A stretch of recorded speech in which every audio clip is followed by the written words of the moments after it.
America, I have troubling news. It looks like this is just a big cover-up operation and not for the reasons you think. Let me start by showing you what happened the other day that just didn't make any sense to me. When you're going after wasting government, you don't need to shut an entire agency that brings geopolitical stability to the world. And you certainly don't have to dismantle it physically. This is what happens when you want Americans to forget about something. And you certainly don't need to start sharing falsehoods if your case is airtight. And so I started digging and found this. This is the transcript of a statement by Inspector General of USAID Paul Martin given to Congress in September of 2024. And in it, Paul Martin outlines that his office has started an inspection over how Starlink satellite terminals were being used and if an oversight issue was at play. Now remember, the inspection started in May, the statement was made in September, and right in the middle, in July, is when Musk publicly endorsed Trump. The USAID Inspector General's office was looking at the potential misallocation of resources related to Starlink activities and the potential concern over financial arrangements. Now that could be a host of different things, but could also be Starlink, for example, overcharging their rates or other potentially illegitimate practices related to the Starlink contract. And that takes me to this, and more specifically, why two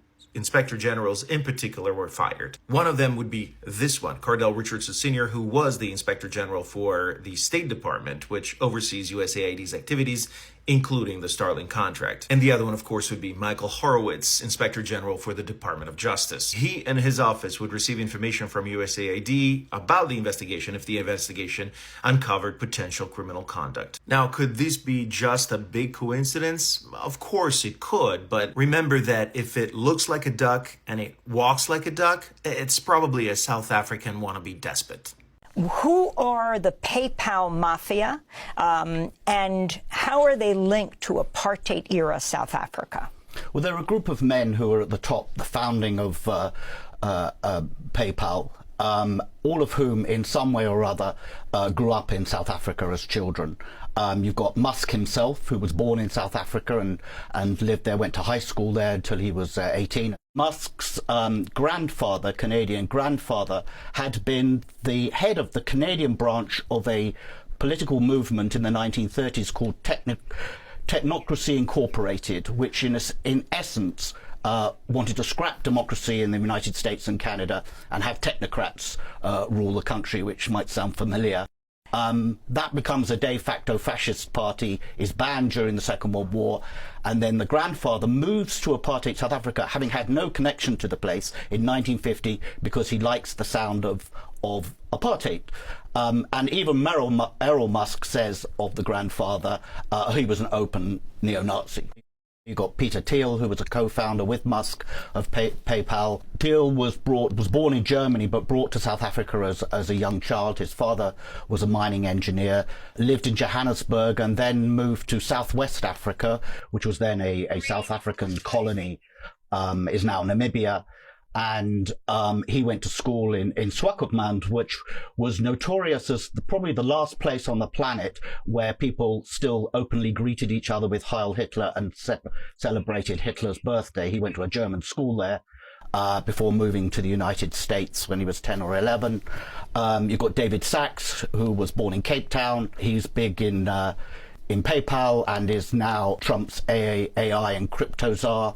He moved to Tennessee as a relatively young child, but grew up in the white South African diaspora there.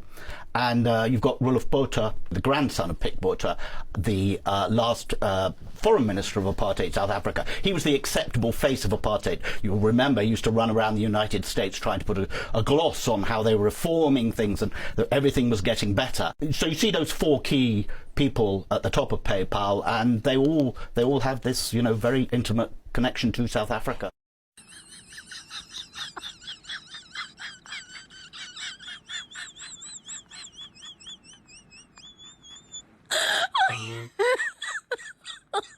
Oh my God. Did you?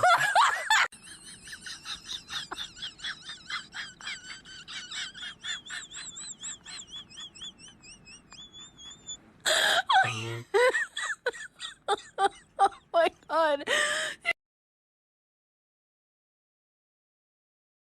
We did disagree on Elon Musk. You said that he was a superhero, and I didn't say that he hadn't done superheroic things. I thought that he was going to rescue speech on X. Even that's up for debate now, given the H-1B visa debate.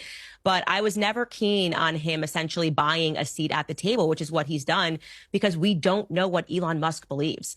I am a Christian conservative. Elon Musk, of course, is going to be at odds with me and my beliefs because he wants to put brain chips in people's minds. He wants to go to Mars. These things conflict with me theologically. I think he's a transhumanist. What are his perspectives on marriage? He's had how many different women? I think he has up to 13 different children. What is Elon Musk's endgame? And we have not seen people interview him fairly. They're either incredibly hostile to him, like you saw with Don Lemon, or they're too friendly to him, and which they just see him as a superhero. And I would actually like to see someone sit down and flesh out what Elon Musk actually believes. What is his goal? What is he trying to contribute? Because I don't think you can say that you are a conservative if you are not ultimately trying to conserve the nuclear family unit. And I don't think that he's trying to do any of those things. And so we're now seeing that, okay, maybe this is about AI for him. Maybe this is about data collection for him. Maybe this is about him wanting to be the first person and getting a leg into federal governments so that he can do things that are on a larger scale in terms of artificial intelligence. I don't know the answer to that. And not knowing the answer to that made me uncomfortable